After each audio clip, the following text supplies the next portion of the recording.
October 2002, the nation's capital is in chaos. People are afraid to pump gas, walk down the street, or even go to the grocery store. Why? A sniper is on the loose, and no one knows where the next bullet will come from. 10 people are dead, shot seemingly at random in Washington, D.C. area. The attacks are being called the Beltway sniper murders. Behind the terror were two men, 41-year-old John Allen Mohammed and 17-year-old Lee Boyd Malvo. Who was Lee Boyd Malvo, and how did he become part of one of the most infamous killing sprees in the U.S. history? Lee Boyd Malvo was born in Kingston, Jamaica in 1985. Raised by a single mother, he lived a life of instability, moving from place to place, country to country. Malvo's childhood was full of uncertainty, and that loneliness left him vulnerable. His mother, Una James, often left him with strangers while she sought work. It was a tough upbringing and one that made him an easy target for manipulation later on. In 1998, Malvo and his mother moved to Bahamas, and that's where Lee Boyd Malvo met the man who would change his life forever, John Allen Mohammed. Mohammed, a Gulf War veteran with a lot of anger towards the US government and society, quickly became a father figure to Malvo, but this wasn't a normal mentorship. By 2001, they were inseparable, traveling across the US and living like nomads. Mohammed filled Malvo's head with dangerous ideas. He groomed him, slowly convincing him to become a weapon for his twisted plans. And by the time they rolled into Washington, D.C. in 2002, they had a plan to create fear, chaos, and ultimately demand millions of dollars in ransom by killing innocent people at random. For 3 weeks in October 2002, the nation held its breath as 10 people were killed and 3 others were critically injured. Mohammed and Malvo modified their car to become a rolling sniper nest, shooting from a small hole in the trunk. Their targets completely random. Victims range from a middle school student on his way to class to a woman loading groceries in her car. No one knew who was next. No one felt safe.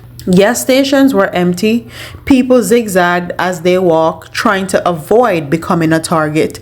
The attacks caused widespread panic. But it wasn't long before a crucial tip led the authorities to a rest stop in Maryland. On October 24, 2002, law enforcement finally arrested John Mohammed and Lee Boyd Malvo. Inside their car, they found the Bushmaster rifle used in the killings. In court, the world saw a different side of Malvo. He was just 17, barely an adult, but he had taken part in a horrific murder spree. So he a cold-blooded killer, or was he a manipulated teenager used by a man he saw as a father figure? Malvo was convicted of multiple murders and sentenced to life without the possibility of parole. Now in his late 30s, Malvo has spent more than half of his life behind bars. Over time, he has expressed remorse for his role in the attacks. His case has become part of a larger debate about how we sentence juveniles, especially those involved in violent crimes. Was he just a brainwashed teenager, or was he responsible for his actions? Lee Boyd Malvo's case highlights the complexities of juvenile justice. There's no doubt that he committed horrible crimes, but his age and the role Mohammed played made it much more complicated. So what do you think? Was Malvo an impressionable young man manipulated by a dangerous mentor, or should he be held fully accountable for the terror he helped create? Let us know your thoughts in the comments below, and if you found this story intriguing, make sure to like this video, subscribe, and hit that notification bell so you never miss an update on the darkest chapters of criminal history. featuring Jamaican. So if you're like me, I took you guys down memory lane of Lee Boyd Malvo because and up until 2024 I had no idea that he was Jamaican by birth. I actually thought he was Bahamian because of where Muhammad was from. I thought both of them came from Bahamas.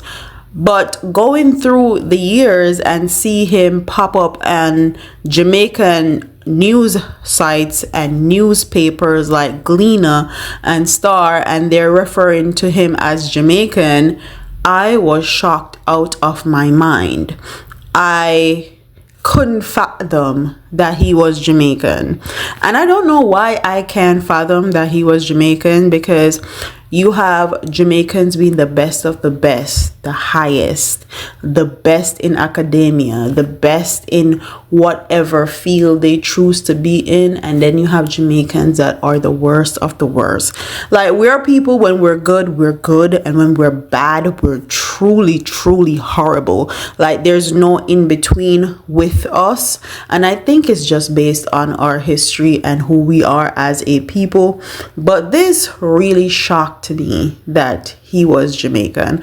And I also was not living in the US at the time, so there was no way that I would have known that this was taking place, or was it going to pique my interest when this actually occurred. Personally, I feel like the fact that he was 17 years old and they gave him life without the possibility of parole, I feel like they should have never done that, especially with his background, especially with everything that he has gone through. I think that he deserves a second chance. He's 17 years old. His frontal lobe is not fully developed. 17-year-olds are impulsive. They don't think things through. And I can see exactly how he was groomed and manipulated. And I honestly feel like the fact that he has no parole, like, someone needs to advocate for him and appeal. But I know that he committed atrocities, horrific crimes in the US. And the US don't normally give people that look like us a pass. They don't normally have sympathy or empathy for people that look like us, especially if you're immigrant background. They normally want to make a example out of you. So for that, and in that sense, I have empathy and sympathy for him. But with that being said, thank you for watching. What are your thoughts? And don't forget to like, comment, share, and subscribe.